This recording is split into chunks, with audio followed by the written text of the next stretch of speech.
I veliki pozdrav svima, dragi moji YouTube-ovci. U današnjem videu snimit ću vam najrealniju sliku o Oppo Find X8 Pro telefonu. Dakle, počet ćemo prije svega od baterije, od njenog punjenja pa nadalje. Dakle, što se tiče baterije, ona ima 5800 i nešto miliampera, što znači nešto što je baš jako impresivno. Ovaj telefon bukvalno je nepoderiv. Znači, što se tiče mene kao baš zahtjevnog korisnika koji sam 24 sata na telefonu, neko ko koristi telefon za svakodnevno slikanje, najviše za igranje Call of Duty Mobile-a, recimo za YouTube, koji radi mi također i Bluetooth, upaljeni su 24 sata, Bluetooth upaljen 24 sata. Prije svega da vam kažem, prešao sam sa Samsung S24 Ultra na ovaj model. Zašto sam prešao na ovaj model? Prešao sam zato što u trenutku je bio jedini u Bosni i Hercegovini i sada je drugi da postoji u Bosni i Hercegovini telefon. Htio sam da im dadnem, kako da kažem, da ih probam jednostavno. Probao sam ovaj model, svidio mi se mnogo, međutim iskočila je tu neka ponuda u MTEL-u, na pretplati, gdje uzimate Honor Magic 7 Pro sa 12 GB RAM-a i 512 GB memorije, dobijete Bluetooth zvučnik neki Pro i dobijete naravno Honor Pad 9. Mislim da je ponuda vrh za 1250 eura, rate su negdje oko 40 eura, tako da mislim da je sasvim ok i solidna ponuda. Nego da pređemo mi na stvar. Što se tiče ovoga telefona, ovo je bukvalno iPhone 16 Pro Max. On ima sa strane okidač gdje možete, on to zovu haptika, gdje možete bukvalno dodirom da upravljate sa vašim uređajem, da zoomirate određene dijelove, da slikate slike, jedino što se ne može prebacivati iz moda u mod, ali ne vidim tu nikakvu svrhu da uglavnom postoji to dugme. Postoji također i dugme ovo koje daje da može da telefon vibrira, da se čuje ton i da se ugasi ton, što dvije su dodatne tipke koje se dobiju. Telefon je na prvi pogled ovako impresivan, u ruci 6,78 inča on ima u sebi, ekran je Full HD+, rezolucije ok, što se tiče prikaza slika i svega toga na njemu, ali samo na njemu, ako gledate slike, to je baš neka druga dimenzija koje su slikanje baš sa njim, sa tim uređajem kojim ste slikali. Podrška također za HDR videa, ekran je brutalan što se tiče ovako nekih stvari. Punjač mu je 80 W, napuni se za 45 minuta, dok recimo kod Honora, mada ja u ovom momentu dok snimam ovaj video, izbacit ću video kada bude ovaj telefon prodan. Tako da neću imati direktno da ih mogu oba dvojicu usporediti koji je bolji od kojega. Zašto sam prešao na Oppo? Prešao sam zato što ima PWM dimming, to vam je što se tiče ekrana. Nema treperenje ono koje ima Samsung. Samsung ima oko 460 Hz, dok ova ima 2200 Hz i jače. A Honor ima 4200 Hz, PWM dimming. To vam je ono treperenje ekrana. Sad ljudi mnogi misle pa smanji svjetlo i to, međutim, upravo to svjetlo je nešto što je meni upropastilo moje oči. Znači ja u vidnom polju imam one mušice takozvane u očima, znači i zbog toga koristim ove naočale. Kao što vidite, odsjaj ovdje zeleni, to je HMC premaz. Hvala Bogu nemam znači problema sa vidom, ali to jest nemam problema sa dioptrijom, ali imam problema sa vidom, znači gdje moje vidno polje pojavim se kao neki onako kad vas uslika blic pa se to širi ovako neke te tačkice i one onako ima mušice pred očima kad gledam u bijeli zid, kada ovako isto zna da mi titra vid i to, znači to su sve posljedice korištenja Samsung telefona. Iako sam imao upaljen onaj štit za oči i onu opciju isto onu da kao taj PVM se još kao smanji, međutim ništa, to je sve marketing, ništa mi to nije pomoglo iskreno. Ja sam na ovom telefonu bukvalno odmorio oči, sada snimam sa ovoga telefona upravo što vidite video. Znači telefon je brutalan, ima kako se zove procesor Dimensity 9400, znači koji je u samom rangu sa Snapdragon Elite procesorom, to jest 8 Gen 4 koji tek treba da izađe. To jest koji je izašao već, ima u Honoru, ima u S25 Ultra i tako dalje, ovim modelima S25 i tim nekim, kada kažem, poznatijim brendovima. Što se tiče nekih stvari koje su mene lično razočarale što se tiče ovoga uređaja su Gorilla Glass 7i. 7i vam je oznaka za ekran koji dakle se stavlja u mid-range telefone. Pošto ovaj telefon košta preko 1000 evra, znači suludo je da ubaci nešto što znači istu zaštitu stakla koje je toliko kao otporno i šta ja znam, znači suludo je da ubace u tako skup uređaj staklo koje stavljaju u telefone od 500 eura. Iskreno, znači to je najiskrenije nešto što im zamjeram. Nadalje, telefon je dosta lagan u ruci, što osjetno je moćan neki taj osjećaj kad ga držite, znači možete onako da naslonite prstom fino, da odmorite jednostavno ruku, ne morate da se nešto protežete, da radite neku gimnastiku kao što sam radio na S24 Ultra modelu.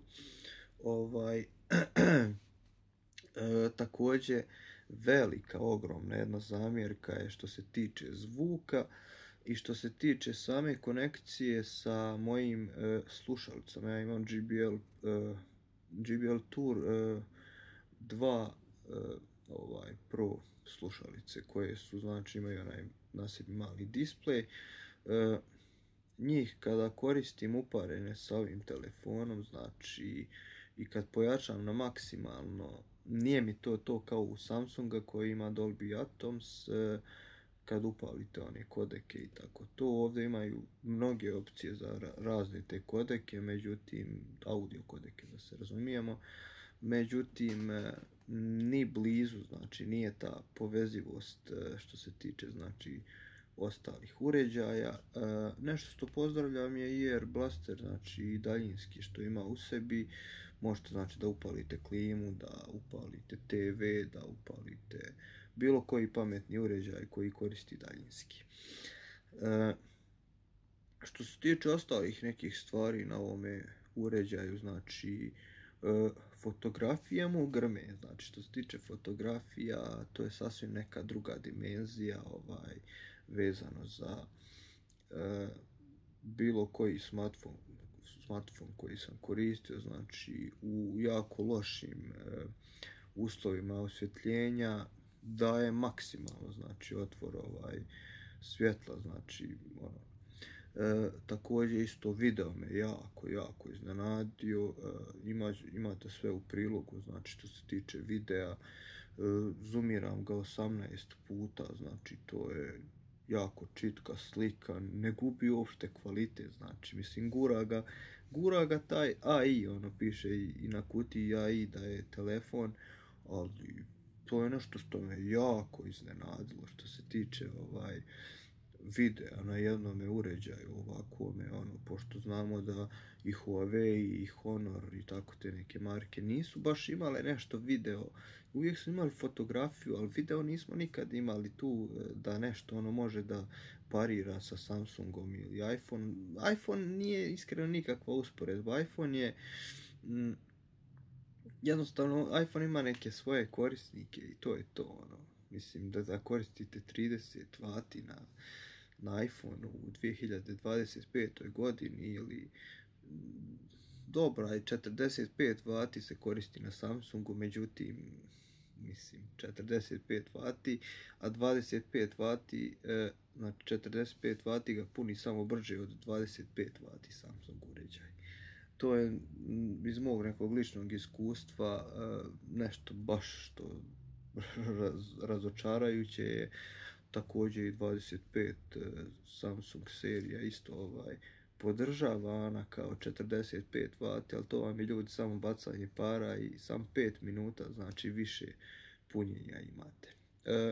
Da ne pričam o tome gdje ove silikonske baterije sad ne koriste se više ove litijumske baterije, nego koriste najnovije tehnologije sad ove baterija, a to su vam ove baterije koje su silikonske, znači ja ne znam na koji princip one rade, ali znači nemoguće je da ugrije se uređaj, jednostavno šta god da radite, vjerujte mi, znači da lajvate, da snimate, ono, baterija izdašna toliko što se kaže da je to ono nešto neviđeno. Što se tiče isto selfie kamera grmi, znači vrhi. Ima znači 6 puta ono povećanje svoje u kameri koje je jedna kamera zadužena, znači zato tih 6 puta zooma, znači to je ono nešto nevjerovatno zaista, znači kamera je kida jednostavno što se tiče tog. Hasselblad, kako se već zovu, oni su u suradnji sa ovim uređajem, tako da ovaj uređaj je zaista vrijedan svih para, međutim nije to onako baš kako prezentuju ostali.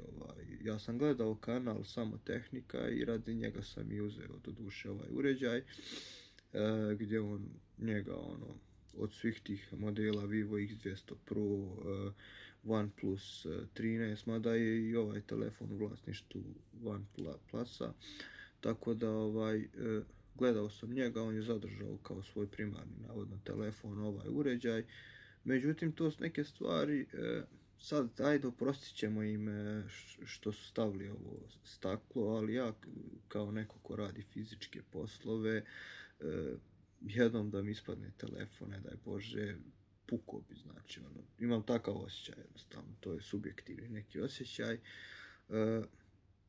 Zašto stavlja u te mid-range telefone i to je nešto što me najviše onako odvuklo od ovoga uređaja.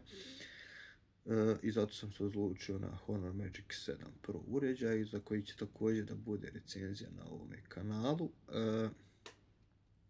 Šta sam vam dalje htio reći? Recimo što se tiče povezivosti, što se tiče ovih poziva i svega toga, znači telefon grmi jednostavno. To je toliko jaka brzina, munjevita, da ne mogu vam jednostavno opisati riječima koja je to moć jednostavno, da telefon ima tako jako povezivo, znači ja nisam mogao na Samsungu da hvatam